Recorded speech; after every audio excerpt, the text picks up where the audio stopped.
అన్న వాళ్ళతో సోడా ఎప్పుడు దొబ్బి తాగడం తినడం కాదు, అర్థమైందా? నాలాగా చాపాలా.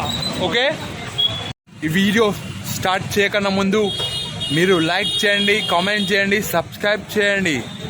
ఇప్పుడు నా పైన కొన్ని కామెంట్స్ చేస్తున్నారు, ఆ కామెంట్స్కి రిప్లై ఇద్దాం అనుకుంటున్నా. ఓకే, ఫస్ట్ కామెంట్ బ్యా బ్యా బ్యా బ్యా బ్యా అని సబ్స్క్రైబ్ల కోసం ఎక్కడ పడితే అక్కడ అడుక్క తింటున్నాడు అని మాట్లాడుతున్నారు.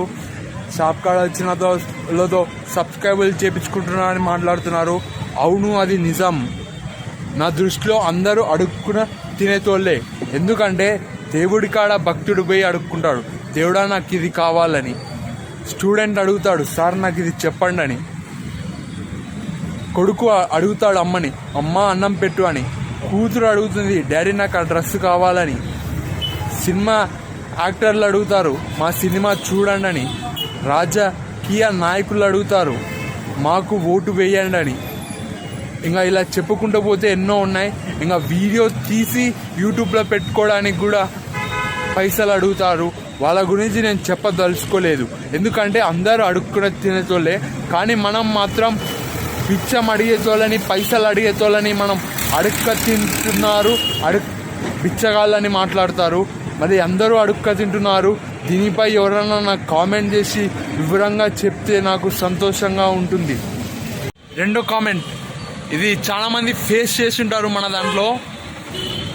మనం ముందే అంటారు అది ఇది అని. ఇప్పుడు ఎగ్జాంపుల్ నన్నే అన్నారు పిచ్చోడని. ఇంకొకసారి వాడు ఖమ్మం ఎక్కడ పడితే అక్కడ దూరం నుంచి చూసినా కనపడతాడు వాడా అని మాట్లాడతారు. ఇప్పుడు పిచ్చోడు అని తర్వాత ఏం చేస్తున్నావు అనిలంట. ఇప్పుడు ఎందుకు అట్లా మాట్లాడతారు? ఇంకోసారి ఫోన్లో వాడు హైటోడు ఏడ పడితే ఆడ కనపడతాడు అని వచ్చిన తర్వాత ఏమనిల్ బాగున్నావు అంట. ఇప్పుడు దమ్ము ధైర్యం ఉంటే ఫేస్ టు ఫేస్ తిట్టుకుందాం, కొట్టుకుందాం. ఈ దొంగాటలు ఎందుకు చెప్పండి? దమ్ముంటే ఏదైనా ఫేస్ టు ఫేస్ మీకోసం రెడీగా ఉంటా. ఓకే, మూడో కామెంట్, ఆ పిల్లగాడు ఊక కోపం పడతాడని నా వెనక్కి ముందలా మాట్లాడుతుంటారు. ముందర మాట్లాడిన వాళ్ళకి థ్యాంక్ యూ. ఆ టైంలో అది తప్పు అనిపిస్తుంది. తప్పు అనిపించినప్పుడు కోపం వస్తుంది. ఇంకా చెప్పేతోళ్ళు కూడా కోపం పడతారు. వాళ్ళేమి అంత కోపం పడకుండా ఉండే మనుషులేం కాదు. లాస్ట్కి కోటీశ్వరుడు కూడా కోపం పడతారు, ఎలాంటి వాళ్ళైనా కోపం పడతారు. ఇప్పుడు జంతువే ఉంది, కుక్కని తొక్కండి, అది మిమ్మల్ని కరవనిక వస్తుందా రాదా అని చూడండి. జంతువులకే ఉంటుంది కోపం, మనకుండదా? నాలుగో కామెంట్, ఒకవేళ నువ్వు యూట్యూబ్లో పైసలు సంపాదించకపోతే ఎలా అని మాట్లాడుతున్నారు. జీవితంలో ఎన్నో చూసాం, ఇది ఒక లెక్క కాదు.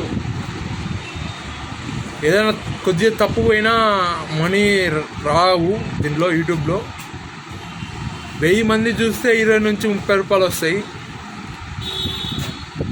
కాబట్టి నా ప్రయత్నం మాత్రం మానను. నాకు పెద్ద ఆశలు ఉన్నాయి. టైం వచ్చినప్పుడు మళ్ళీ చెప్తా. డబ్బు రాకపోయినా బాధపడకుండా ఉండడానికి ట్రై చేస్తా. కాంప్లిమెంట్లు వస్తున్నాయి. అనిల్ హుషారయ్యాడు, అనిల్ మారిపోయాడు అని మాట్లాడుతున్నారు. కొద్దిగా వే ఆఫ్ థింకింగ్ చేంజ్ చేశా, ఎలా రెస్పాండ్ కావాలనో చేంజ్ చేశా. ఇలా కొత్తగా ఆలోచించి ముందుకొచ్చా. అందుకే మీకు కొత్తగా కనపడుతున్నా.